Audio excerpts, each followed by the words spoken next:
So hello everyone and welcome back to another video. और ये video है initial या फिर first month expenses that you have to bear when you go to Italy और any other European country for the first time, because more over सारी European countries के almost similar kind of expenses होते हैं initially. मतलब थोड़ा बहुत फ़र्क होता है बट इतना ज़्यादा भी तुमको डिफरेंस नहीं लगेगा महंगाई में। So by the end of this video you will get to know कितना पैसा तुम्हें ले जाना चाहिए फॉर द फर्स्ट मंथ और कैसे ले जाना चाहिए। I mean in terms whether you should carry it in your card या फिर कैश। ये इस पे मैंने अलग वीडियो बनाई है जिसको मैं ऊपर पिन कर दूंगा, so do check it out as well. So let's get started with this video. So first of all जो आई वुड से जो एकदम उतरते when you land in Italy for the first time जो तुम्हें bear करना पड़ेगा वो probably होगा तुम्हारा ट्रांसपोर्ट का खर्चा, जो तुम्हें एयरपोर्ट से अपनी क्लोजेस्ट सिटी एंड फिर अगर तुम्हें उस सिटी में नहीं जाना है, वहाँ से भी दूर कोई दूसरी सिटी में जाना है, तो जो वहाँ तक का ट्रांसपोर्ट होगा। सो यूजली जो एयरपोर्ट से क्लोजेस्ट सिटी का ट्रेन का एक्सपेंस होता है वो बहुत ज़्यादा होता है कंपैरेटिवली अगर तुम नॉर्मल ट्रेन पे कंपेयर करोगे। सो आई वुड से ये एक्सपेंस तुम्हें सब कहीं भी मतलब आई वुड से 10 to 50 यूरोस के बीच पड़ सकता है, डिपेंडिंग तुम्हारी जो यूनिवर्सिटी की सिटी है वो क्लोजेस्ट सिटी से कितना दूर है। एंड फिर जो सेकंड एक्सपेंस है वो अकोमोडेशन का है, बिकॉज तुम सीधा अकोमोडेशन को ही जाओगे उसके बाद। तो अब देखो अकोमोडेशन में भी दो काइंड ऑफ एक्सपेंसेस हो सकते हैं। If you already booked through hotel booking और एयरबीएनबी या फिर किसी दोस्त के थ्रू करवाया था, so then it's a different thing, क्योंकि तब प्रॉबेबली तुमने पहले ही पैसा पे कर दिया होगा अप फ्रंट या फिर अगर वहाँ जाके पे करा होगा। सो अगर पहले हम कंसिडर करें कि अगर तुमने पहले से ही बुकिंग करी है किसी होटल या एयरबीएनबी में, सो इन दैट केस तुम्हें 80 या 50 to 100 यूरोस देने पड़ सकते हैं, जो कि यूटिलिटी या फिर कॉन्डोमियम चार्जेस होते हैं, बेसिकली इलेक्ट्रिसिटी या वाटर वगैरह के। एंड अगर तुमने पहले से नहीं बुक करा था और अब तुम वहाँ ढूंढोगे, वहाँ जाके लेट सपोज तुम 1-2 दिन होटल में रुक रहे हो, तो तुम उसके एक्सपेंसेस भी कंसिडर कर लो 100 to 150, और उसके बाद तुम अगर अकोमोडेशन का रूम ढूंढोगे, सो अब ये चीज़ तुम्हें 250 यूरोस से लेके तुम्हें 750 यूरोस तक पड़ सकती है। एंड ऑल्सो जब तुम कहीं भी इटालियन सिटी में एक रूम ढूंढोगे, तुम्हें पहले 3 मंथ्स का डिपॉजिट बुक करना पड़ता है apart from the first month rent sorry. So ये चीज़ 1500 to 2000 यूरोस भी आ जाती है बड़ी सिटीज़ में, 1000 यूरोस 800 छोटी सिटीज़ में। सो ये चीज़ कंसिडर करते हुए चलना, इतना कैश अपने साथ लेकर चलो। और मैंने इस पर ऑलरेडी एक वीडियो बनाई है, तुम्हें कितना कैश लेकर जाना चाहिए वो भी चेक करो।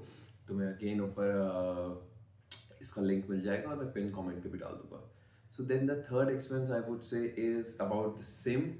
तो देखो सिम बहुत ज़रूरी चीज़ है, जो तुम जाते ही लोगे तो तुम्हें सिम का एक्सपेंस जो पड़ेगा, देखो डिपेंड करता है अगर तुम जाते ही एयरपोर्ट से ले रहे हो फिर बाहर से ले रहे हो। मैं तो यही रिकमेंड करता हूँ कि तुम बाहर से लो, बिकॉज एयरपोर्ट में थोड़ा महंगा पड़ता है। सो अब तुम अगर बाहर से लोगे तो तुम पहले दिन कैसे मैनेज करोगे, राइट?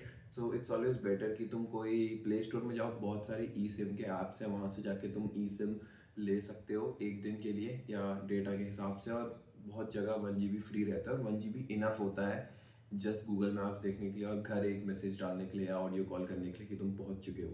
सो अगर हम एक्सपेंस की बात करें बाहर तुम्हें कितने का पड़ेगा, सो मैंने जो सिम लिया था विंट्रे का सिम था, which is one of the popular क्या कहते हैं नेटवर्किंग कंपनीज ओवर देयर, और उसका मेरे को पड़ा था 35 या 40 यूरो समथिंग लाइक दैट। सो उसमें बेसिकली 25 या 15 यूरोस का तुम्हें सर्विस चार्जेस या फिर अकाउंट ओपनिंग चार्जेस पड़ते हैं। और उसके अलावा वो उन लोगों ने साथ में मुझे 2 महीने का रिचार्ज इसमें करवा के दिया था फॉर 35 यूरोस। उसके बाद तुम्हें मंथली 10 to 12 यूरोस पड़ सकता है हर महीने का डेटा चार्जेस। तो अब आफ्टर दैट जो अगला एक्सपेंस है वो होगा तुम्हारे ट्रांसपोर्ट का एक्सपेंस। मंथली की बात कर रहा हूँ, या तो वो तुम्हारी सिटी में अगर बस चलती है तो बस का होगा वरना मेट्रो का होगा, which again would be around 30 to 50 Euros, again depending on the city. But 30 to 50 Euros तुम्हें मंथली पास का खर्चा पड़ेगा। तुम चाहो तो एनुअल पास भी ले सकते हो स्ट्रेट अवे, वो थोड़ा सा सस्ता पड़ता है। But also one thing you have to keep in mind while getting any pass is that college से कांटेक्ट करो या फिर उस सर्विस प्रोवाइडर की वेबसाइट में जाओ, क्योंकि कभी स्टूडेंट्स के लिए वाउचर्स होते हैं, जैसे मेरी सिटी में है तो फिर बहुत सस्ता पड़ता है। तो उस चीज़ को चेक करने के बाद ही कोई भी पास लेना ट्रांसपोर्ट के लिए। सो इसके बाद जो नेक्स्ट एक्सपेंस है, देखो ये कोई ऐसे ऑर्डर में नहीं है कि तुम्हें इसी ऑर्डर में करना है, बट ये मैंने ऐसे रैंडमली बनाया, बट आई हैव ट्राइड कि थोड़ा क्लोज रहे। बट अगेन वो तुम्हारी नेसेसिटी के हिसाब से चेंज हो सकता है ऑर्डर। सो मूविंग ऑन, तो जो नेक्स्ट एक्सपेंस है वो परमेसो दी सोजोर्नो का है, एंड ये तुमने सुना ही होगा, जो कि इटालियन रेसिडेंस परमिट है। One of the first government process है जो तुम्हें वहाँ जाने के बाद करनी पड़ेगी, एंड इसमें you would and up paying 102 euros for the card. And उसके अलावा मतलब कार्ड को जब तुम पोस्ट ऑफिस में जाके दोगे उस टाइम पे तुम 102 यूरोज पे करोगे, एंड उसके अलावा तुम्हें 16 यूरोज एक स्टैम्प आता है वो उसमें लगती है, उसके पे करने पड़ेंगे। सो टोटल तुम्हें 118 120 यूरोज पड़ेगा। सो ये एक मेजर एक्सपेंस है जो वहाँ जाने के बाद पड़ता है, apart from accommodation and apart from the enrolment fees, which is my next point. So अगर तुम्हारी यूनिवर्सिटी में ऑलरेडी इनरोलमेंट, क्योंकि बहुत यूनिवर्सिटीज़ कहती है कि पहले करना पड़ता है मई में, बहुत जगह बाद में, तो अगर तुम्हें बाद में करना पड़ा एनरोलमेंट फीस पे इटली पहुंचने के बाद, तो फिर तुम्हें वो भी 156 यूरोज़ की पे करनी पड़ेगी। सो वो भी एक और मेजर एक्सपेंस होगा। सो उसके लिए भी तुम ध्यान में रखना अगर तुम्हारा ऑलरेडी नहीं हुआ है तो। एंड देन फूड का एक्सपेंस है जो 50 to 80 यूरोज हो सकता है, ज़्यादा खाते हो या फिर ज़्यादा खर्च करते हो खाने पे तो 100 यूरोज भी जा सकता है, बट जनरली इतना रहता है। एंड बहुत लोग क्या करते हैं कि देखो, जब तुम अगर तुम इवन तो तुम्हें स्कॉलरशिप मिली है नहीं मिली है, तो जो तुम्हारे सीनियर्स हैं जिनको मिली है, तो लोग जाके उनसे उनका मेंसा का जो कार्ड होता है उसको खरीद लेते हैं ताकि वो मेस में खा सके। एंड वो चीज़ें यूजली जो स्टूडेंट्स हैं वो 50 यूरो पर महीने में बेचते हैं या फिर 60 यूरोज पर महीने में। तो अगर तुम्हें 50 यूरो पर महीने में बेच रहे हैं तो तुम बेसिकली मेस में एक टाइम का खाना खा सकते हो, जो कि बहुत ही कंप्लीट मील होती है। एंड मैं हमेशा लोगों को सजेस्ट करता हूँ स्टार्टिंग में, बिकॉज क्योंकि जब तुम स्टार्टिंग में जाओगे तुम्हें खाने की बहुत ज़्यादा प्रॉब्लम होगी, समझ में नहीं आएगा क्या बनाऊँ। ऐसे में अगर तुम्हें एक पूरी कंप्लीट मील मिल रही है मेस में, जो कि काफ़ी होती है, सो देन काफ़ी हेल्प हो जाती है। तो तुम वो चीज़ के लिए भी अपने सीनियर्स को या जो तुम्हारे कम्युनिटी ग्रुप्स होते हैं सिटी के, वहाँ कॉन्टैक्ट कर सकते हो। And then another cost is the initial setup cost that can be household items, cleaning items, कुछ भी ऐसी utilities जैसे स्टोव हो गया। तो इन सब चीज़ में मान के चलो तुम्हारे 40 to 50 यूरोज, अगेन 50 यूरोज तक खर्च हो सकते हैं, कि जैसे स्टोव हो गया या फिर तुम्हें ब्रूम लेना है रूम की सफाई के लिए, कुछ भी इस टाइप की जो चीज़ें हैं, या फिर अगर चेयर लेनी है, मान लो तुम्हें रूम पे चेयर नहीं है या फिर वो जो भी है, मतलब बेसिकली तो सेटअप कॉस्ट में तुम्हारे 50 यूरोज तक के खर्चे आ सकते हैं। And then the last cost would be the the tuition fees. So अगर तुम स्कॉलरशिप के थ्रू और तुम्हें ट्यूशन फीस पे नहीं करनी देन इट्स फाइन, बट अगर तुम्हें ट्यूशन फीस पे करनी है तो वो आई थिंक अक्टूबर या सितंबर तक करनी होती है, जो कि अगेन 500 to 2500 यूरोज के बीच में हो सकती है, depending on the university, depending on the country you are from. So यही जो मेजर एक्सपेंसेस हैं वो तुम्हारे फर्स्ट मंथ के होंगे।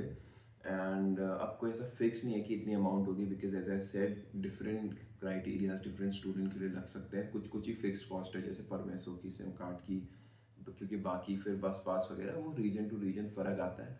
सो इसलिए अपना टोटल थोड़ा एक एस्टिमेट बना के चलो।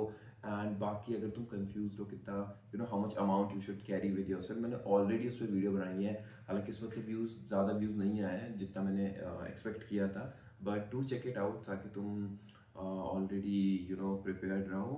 And that's it, I think, for this video. Thank you for watching the video, and in the next video I'll be upcoming with what kind of things you should pack with yourself. Already मैंने उसमें एक अलग type की video बनवाई थी कि कौन से डॉक्यूमेंट्स वगैरह ले जाने चाहिए, बट अब आई मेक की सूटकेस अगर तुम्हें पैक कर रहे हो तो कौन से सामान उसमें ले जाओ कि वो तुम्हारा मोस्ट वहाँ काम आ सके। जैसे बोलते हैं कि एकदम वैल्यू फॉर मनी चीज़ ले रहे हो, तो वैसे ही कितना the best thing you can pack in your suitcase जो तुम्हारे वहाँ काम आएगा, और कम से कम फालतू चीज़ ले जाओ। सो नेक्स्ट वीडियो उस पर होगी। And that's it for now, thank you for watching this video, do like and subscribe for more such content.